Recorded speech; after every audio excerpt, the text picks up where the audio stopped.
ಮುಖ್ಯಮಂತ್ರಿ ಡಿಕೆ ಶಿವಕುಮಾರ್ ಬೆಂಗಳೂರಿನಲ್ಲಿಂದು ಆರ್ಥಿಕ ಇಲಾಖೆಯ ಹಿರಿಯ ಅಧಿಕಾರಿಗಳೊಂದಿಗೆ ತೆರಿಗೆ ಸಂಗ್ರಹ, ಖಾತರಿ ಯೋಜನೆ, ಅಭಿವೃದ್ಧಿ ಯೋಜನೆಗಳಿಗೆ ಅನುದಾನ ಸೇರಿದಂತೆ ವಿವಿಧ ವಿಷಯಗಳ ಕುರಿತು ಚರ್ಚೆ ನಡೆಸಿದರು.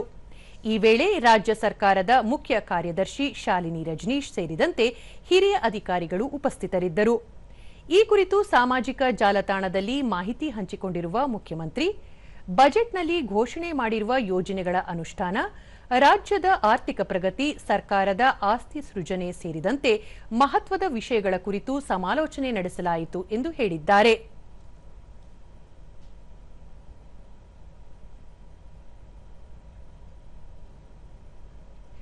ಇದೇ ವೇಳೆ ವಸತಿ ಇಲಾಖೆಯ ಪ್ರಗತಿ ಪರಿಶೀಲನೆ ನಡೆಸಿದ ಮುಖ್ಯಮಂತ್ರಿ ಡಿಕೆ ಶಿವಕುಮಾರ್, ಪೂರ್ಣಗೊಂಡಿರುವ, ಚಾಲ್ತಿಯಲ್ಲಿರುವ ಹಾಗೂ ಕೈಗೊಳ್ಳಲು ಉದ್ದೇಶಿಸಿರುವ ವಸತಿ ಯೋಜನೆಗಳ ಮಾಹಿತಿ ಪಡೆದು ವಸತಿ ರಹಿತರಿಗೆ ಶೀಘ್ರ ಸೂರು ಕಲ್ಪಿಸಲು ಕಾಮಗಾರಿಗಳ ವೇಗ ಹೆಚ್ಚಿಸುವಂತೆ ಅಧಿಕಾರಿಗಳಿಗೆ ನಿರ್ದೇಶನ ನೀಡಿದರು.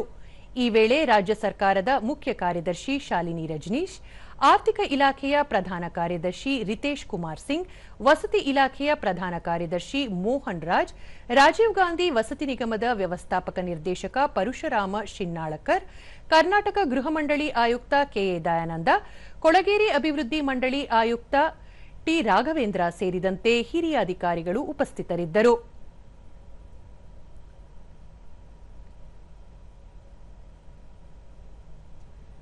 ಸಂಸದ ಬಿವೈ ರಾಘವೇಂದ್ರ ನೇತೃತ್ವದ ಶಿವಮೊಗ್ಗ ಜಿಲ್ಲೆಯ ಪ್ರತಿನಿಧಿಗಳು ಮತ್ತು ವಕೀಲರ ನಿಯೋಗ ಮುಖ್ಯಮಂತ್ರಿ ಡಿಕೆ ಶಿವಕುಮಾರ್ ಅವರನ್ನು ಭೇಟಿ ಮಾಡಿ ಚರ್ಚೆ ನಡೆಸಿತು.